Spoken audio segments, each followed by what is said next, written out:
Yeah, the Utah Department of Natural Resources told me, Brian, that cities and counties across Utah have these detention basins put into place so that they can be ready. They're not always used, but they can be ready when that water comes down, that if there was too much and it overwhelmed the storm drain system or anything like that, that it could go into the detention basin. It's detained there. It doesn't retain, it's detained, and then they can move it on eventually when they're able to.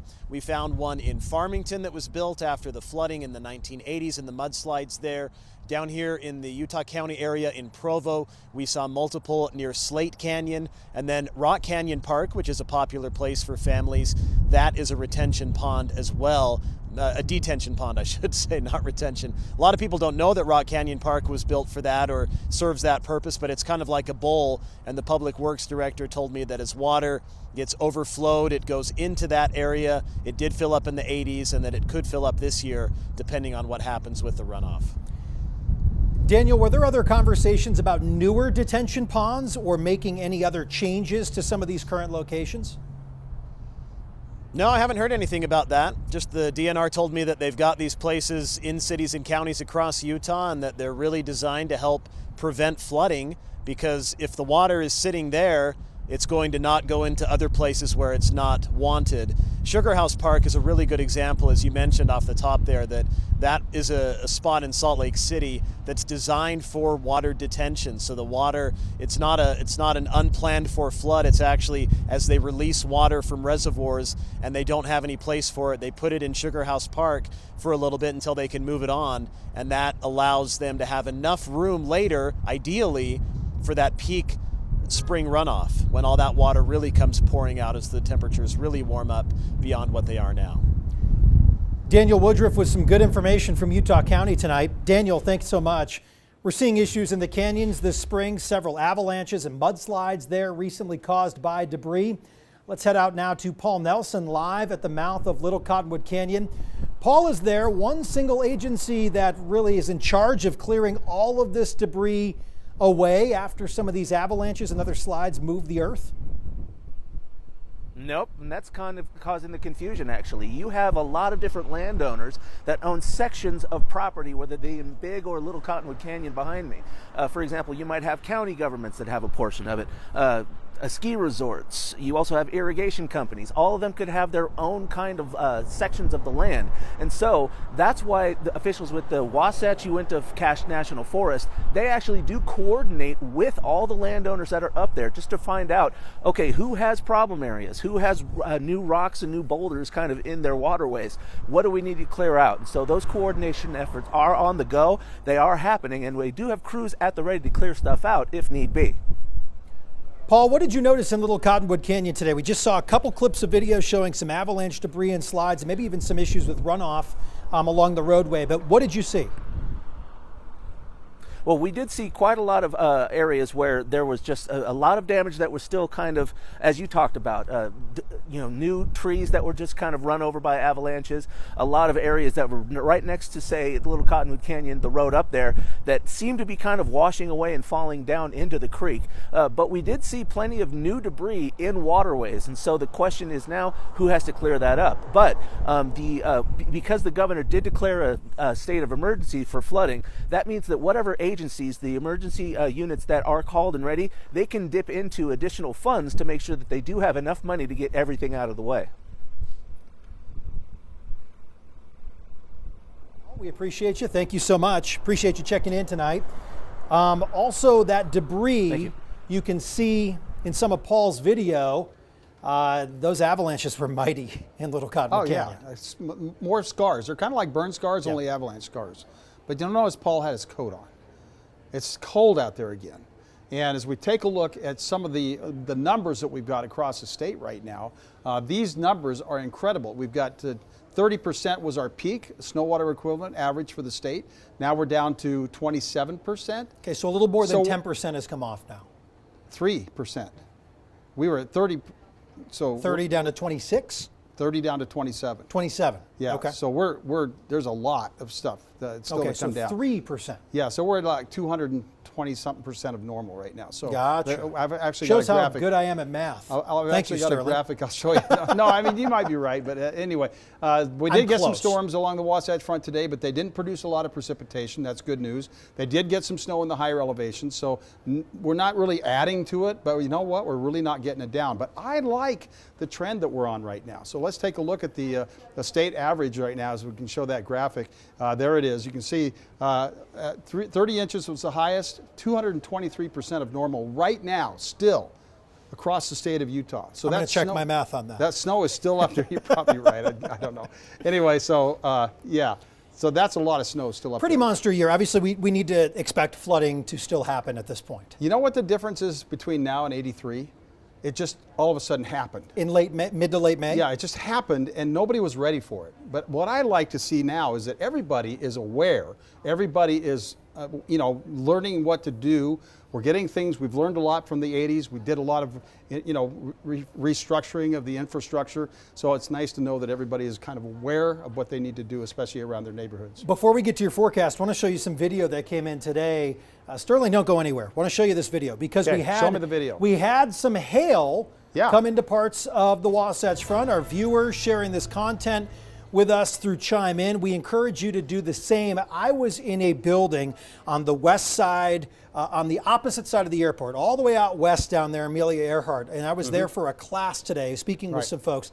And one of these storms moved through, and it just sounded like a freight train barreling the top of that building. This was a unique little system that moved through. We had a line of thunderstorms, very dynamic cold front, and we had a severe thunderstorm warning actually that was out for Davis County and northern Salt Lake County for a little bit of time. But those have all passed, but now we're just stuck with the cold air. So let's go to the forecast and we'll show you what we're expecting to happen over the next 24 to 36 hours because, the cold air is really what we're talking about. But there's another good thing about this melting trend that we're talking about, and it has to do with temperature. So this is the average where you take the high temperature, the low temperature, average it together, or add it together and divide it by 2, you get this number right here. And so this is where we are. The blue line is where we've been. You can see that we've been below normal basically, and now we're just right along that normal line, and we're averaging it out by the week. So this is good, and if we keep that up, we should be in good shape. At least I know we're going to see some water. Also, we're not looking at a major high pressure ridge that's going to be building into the west. This is by Saturday. We are going to see a little warm up over the weekend, but we're going to be back to near normal temperatures. A little bit toasty down across southwestern Utah. Above normal, as you can see. This is from, this takes us to the end of the month almost. Above normal across the Arizona area. California, the Sierra, that could produce some flooding right there along the Sierra because they're going to see above normal temperatures there and below normal across the eastern half of the country. So here's our temperatures right now. Ogden 42, Salt Lake 46, Provo 46 degrees, mostly cloudy. A little sunshine breaking out up in the Ogden area. Not much chance of precipitation tonight, as you can see, and temperatures are going to be on the cold side. So that's going to lock up that snow once again, especially in the higher elevations with these kind of temperatures in the teens and 20s and 30s across the entire state. Partly cloudy skies. Some areas are going to be possibly, if you've got some fruit trees that have already blossomed, that could be, but I think they're all a little bit slow right now. 47 in Price, 48 in Richfield tomorrow. We're above freezing. That's good. That'll still melt some of that low elevation snowpack even with those temperatures. It just does it a little bit slower. Cold air is going to continue to stream into the state for about 3 or 4 more days. And by the time we get to the weekend, we'll start to actually warm things up a little bit. And you can see it's a lot of moisture associated with this across the northern Rockies. And so Thursday, we've got another little chance of seeing another chance for some rain and snow showers. Tomorrow, though, sunny skies. We get up there to about 47 to 48 degrees for the high tomorrow, which is well below normal for this time of the year. As a look at future track, you can see, look what happens down in central Utah tonight. We could actually see a little bit of snow shower activity tonight across the central part of the state, down around Sevier County, down towards the western part, southwestern part of Utah. So be aware of that because it could happen. Watch out for some slick roads. And then we just have this unsettled weather pattern that keeps streaming into northern Utah. This is Thursday at 6 a.m. and it just keeps on going through the afternoon. So we'll be watching that carefully too. So here's the forecast for the next 7 days. For St. George, boom, we pop right up into the 80s. The normal high is 75. We're at 10 degrees above normal on Sunday. 11 on Monday, but we're in the 80s for 4 straight days. That's not terrible for St. George. And for Salt Lake City, 48. to the 50s. We're finally at normal by Sunday at 65, and we kind of keep it in the low to mid 60s, and a chance of thunder showers are in the forecast on Monday. Well, Sterling, I quickly did my math. Yeah, did you- 9%. See, yeah. That's okay. You were right on. calling me on, and I was like, no, I gotta you were go right. use that old I iPhone misunderstood. calculator. I was misunderstood what you said. So I thought you said we were down 10%, and we are down 10%. But it doesn't seem like when you only go from 30 to 27. Well, this is a nice gradual warm-up, though, for what we're This is trying to perfect. do. This is perfect. Okay. I know it's not, we'd like to see 70s, but we really, this is perfect. Right. Some of us will weather it with flip-flops anyway, so it doesn't really matter. It's going to come sooner or later. To be posting those pictures on Instagram to Yep. a phone near you. Thank you, Sterling. Yep. Remember to download our 2 News weather app to know about changes in your neighborhood. You can get updated forecasts, live radar right on your phone, very easy to download. Let's give you a second to pull out your phone and scan this QR code right now. Some of you have been emailing in. You need a couple seconds. I don't blame you. You can't move to the screen immediately. So take a look here and scan the screen. That's how you download the 2 News weather app. Coming up tonight on 2 News at 6. I just spoke with members of a group rescued in Emery County over the weekend. They were canyoneering in a slot canyon known as the Squeeze until they needed to call for help.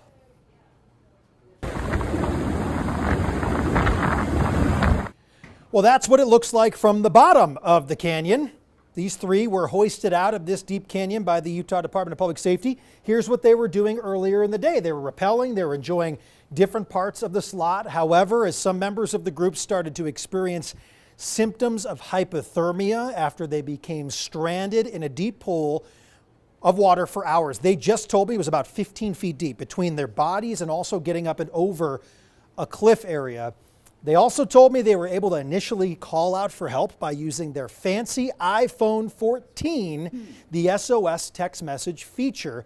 That is how they were able to call for help. We just spoke with them and their conversation with me, part of it coming up tonight on 2 News at 6. Another conversation we're having tonight, a charter school known to cater to the families of polygamy, been given another 6 months to make changes. We've talked to you in the past about Vanguard Academy, the frequent focus of our crisis in the classroom investigations as they were placed on probation last year. Chris Jones has done a number of pieces on this. What are you looking into tonight? And ultimately, can you start back a little bit?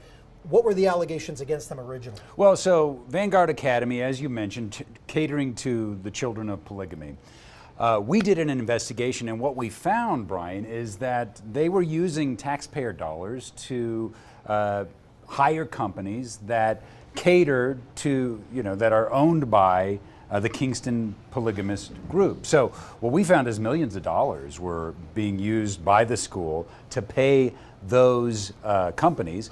So we did our investigation. We did several of them. Then the Utah State Charter School Board did their investigation. And what they found is that they felt that there were problems with the enrollment. There were problems with the Open Meetings Act. They felt that there were potential violations. There were concerns about their finances.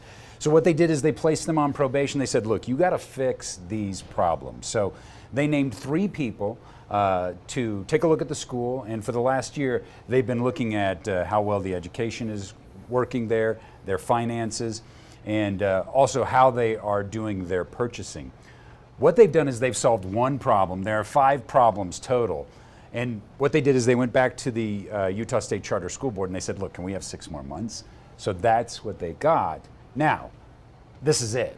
Because of state law, they can only go back to the Utah State Charter School Board one time and ask for this extension. So they need to basically fix 4 out of the 5 remaining problems in 6 months.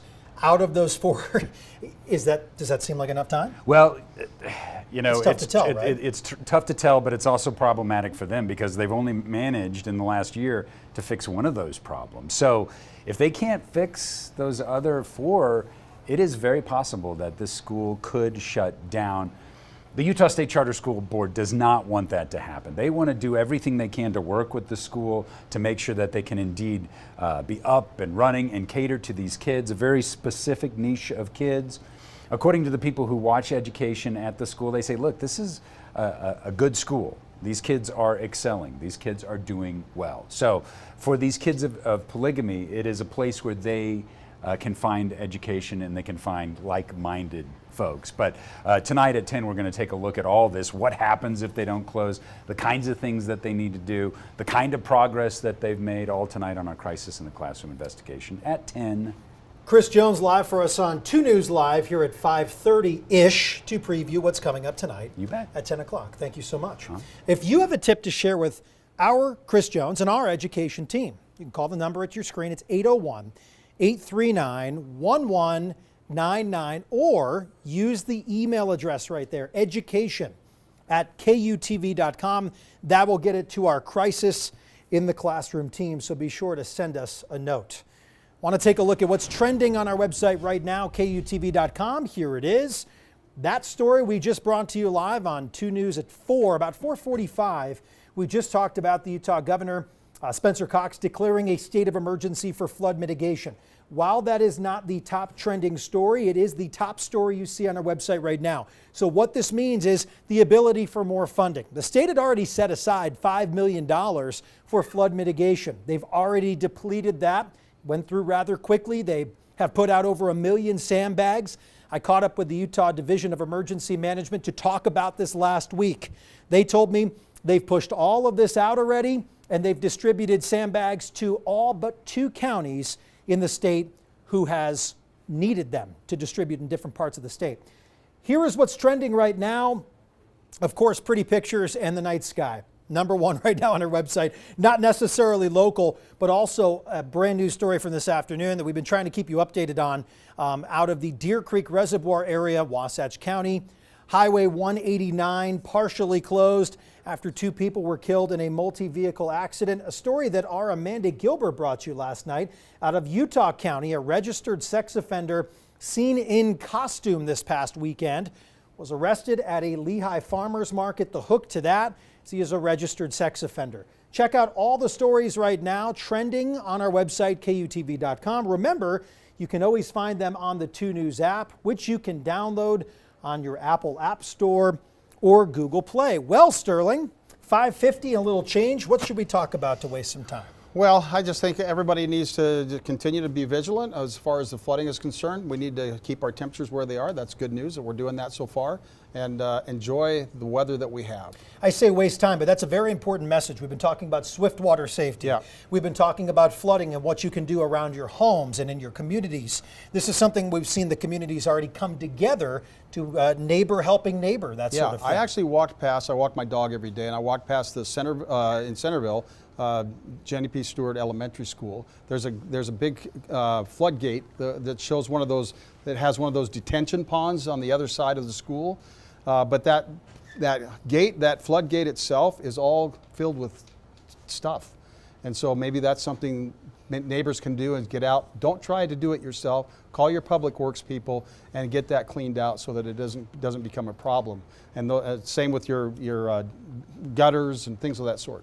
Take advantage of those volunteer efforts and those events to help your community, but also maybe knock on your neighbor's door if you notice that they need a little help. So that's exactly it's the perfect right. time to do it.